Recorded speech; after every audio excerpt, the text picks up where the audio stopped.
à tous, j'espère que vous vous êtes bien remis de notre petite surprise pour Halloween et que vos vacances se sont bien passées. Comme promis, UATV est de retour après une petite semaine de pause avec des chroniques sur le rugby du côté des filles ou encore sur une jeune chanteuse londonienne. Mais c'est Lucille qui va commencer avec le film Attila Marcel qui sort en salle aujourd'hui. Bonjour tout le monde, aujourd'hui c'est une chronique un peu particulière car je vais vous parler de deux films que je n'ai pas vus mais que j'aimerais beaucoup découvrir. Je vais vous parler d'abord du film de Sylvain Chomet qui est sorti le 30 octobre. Alors pourquoi ce film? D'abord parce que l'acteur principal c'est Guillaume Gouix qui est selon moi une star montante du cinéma français qu'il faut absolument suivre. En deuxième, c'est parce qu'il s'agit du film de Sylvain Chomet qui a d'abord réalisé Les Triplettes de Belleville et L'Illusionniste, deux films d'animation. Et là, pour la première fois, il fait un film en prise de vue réelle. Du coup, je m'interroge sur le passage entre les deux. Et en dernière raison, c'est parce qu'il s'agit du dernier film de Bernadette Lafont, décédée cet été. Du coup, en hommage et pour voir une dernière fois cette grande dame du cinéma.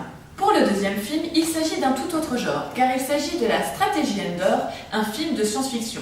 Il est réalisé par le réalisateur Gavin Hood, qui a aussi réalisé X-Men en 2009. L'histoire, c'est celle de Ender, un jeune surdoué enrôlé dans l'école de guerre spatiale qui, sous l'autorité du colonel Orff, participe à une simulation de guerre spatiale. Dans ce film, qui est tiré du livre de Orson Scott Card, on retrouve les acteurs Harrison Ford, que l'on retrouve enfin après Star Wars dans un film de science-fiction, mais aussi Ben Kingsley et le jeune acteur Asa Butterfly. Alors, l'univers SF paraît totalement innovant, les premières images sont assez stupéfiantes et ce jeune acteur a vraiment un charisme assez incroyable. Je n'ai pas vu ces films, mais je compte sur vous pour m'en dire des nouvelles sur la page Facebook du ATV. À très vite! Merci Lucille pour cette mise en bouche. Si le film vous intéresse, vous n'avez qu'à foncer dans le cinéma le plus proche. Antonin vous avait promis du Girl Power pour cette émission. Allons le retrouver pour plus de détails. Bonjour et bienvenue pour cette nouvelle chronique sportive qui se promet d'être Girl Power. En effet, nous allons parler du rugby féminin. Le rugby féminin est apparu en France dans les années 1970 avec une arrivée massive du sport universitaire, féminin en majorité. Pour nous expliquer ce sport, nous allons rejoindre Lisa sur son lieu d'entraînement qui va nous expliquer l'activité rugby féminin en universitaire et dans son club de Velleron. Mais où est-elle ? Zut, elle est pas derrière le poteau. Est-elle derrière la porte? Ah non, elle est fermée. Et pas là non plus. Mais où est-elle? Lisa, c'est toi? Lisa. Bon Lisa, au bout d'un moment il faut arrêter de dormir. Hein. Sportive un jour, sportive toujours. Bon alors, le rugby féminin. Est-ce que tu pourrais nous expliquer un peu la différence avec le rugby masculin? Déjà, les points communs, c'est qu'on fait des touches comme eux. On fait des mêlées comme eux. La seule différence, c'est que ça joue moins rapide et que les impacts paraissent moins violents. Sauf pour nous, nos petits corps de femmes, c'est tout aussi violent. Et au niveau de l'université, comme on le sait, cette année, il y a une équipe féminine. Est-ce que vous comptez vraiment aller loin ou pas?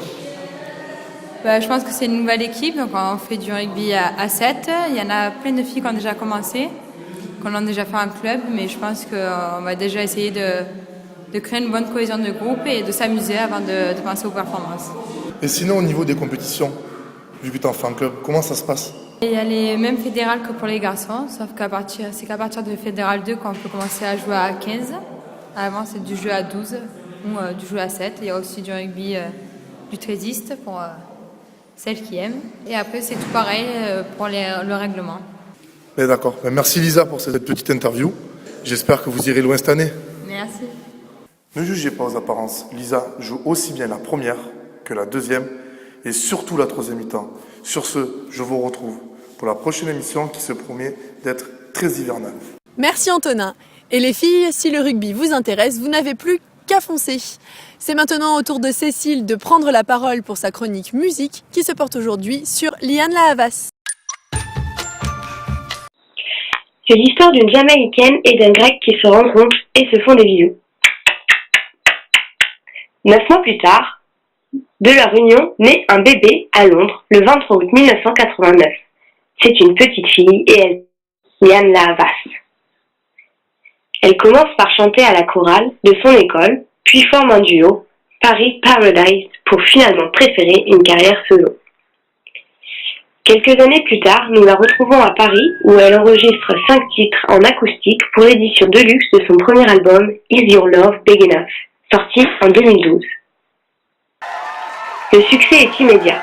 La jeune fille semble se poser en digne héritière de Nina Simone, I Want to Spell on You et Lauryn Hill. Ouh la la la! En plus d'être interprète, auteure, chanteuse, pianiste et guitariste, Liane est une artiste engagée. Bon, elle est magnifique aussi, mais bon, ça on n'a pas vraiment besoin de le préciser. Don't wake me up, I'm trying to find you. Oh, as I walk through, you're hiding in the corners of my mind. Never fear, I'll be close behind. Will I know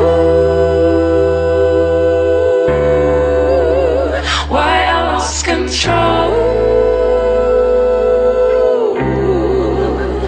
of my heart and soul? Because I know you, I can reach through. Donc nous sommes avec Quentin et Sony du BDE Série. Donc déjà, Quentin, est-ce que tu peux nous expliquer ce que veut dire série? Alors série, c'est le centre d'enseignement et de recherche en informatique, donc qui est basé sur le site Agroparc à Avignon. D'accord, et donc du coup, est-ce que tu peux nous présenter un petit peu le BDE, ce que vous proposez? Le bureau des étudiants du série en fait est l'association de tous les étudiants du série. On est là pour les animer, pour leur proposer des sorties diverses et variées comme mon collègue va vous en parler. On est aussi en train de renouveler un petit peu toute l'équipe et tous les moyens de communication, notamment par le biais d'un site web, donc bde-série.arecu.fr. Et voilà. D'accord, et donc du coup, en parlant de ces événements, lesquels sont-ils?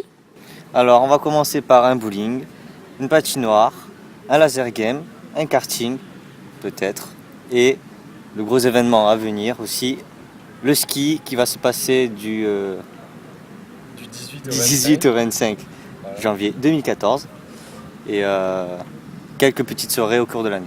Donc voilà, donc nous remercions le BDE Série et nous vous souhaitons bonne chance.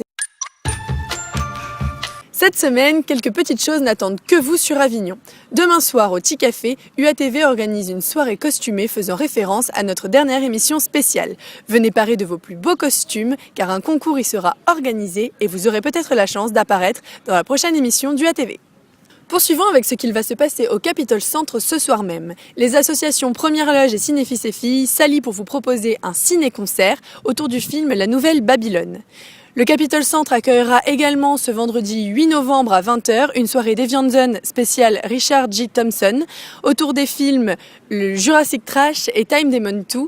Les acteurs et le réalisateur de ces films seront également présents sur cet événement.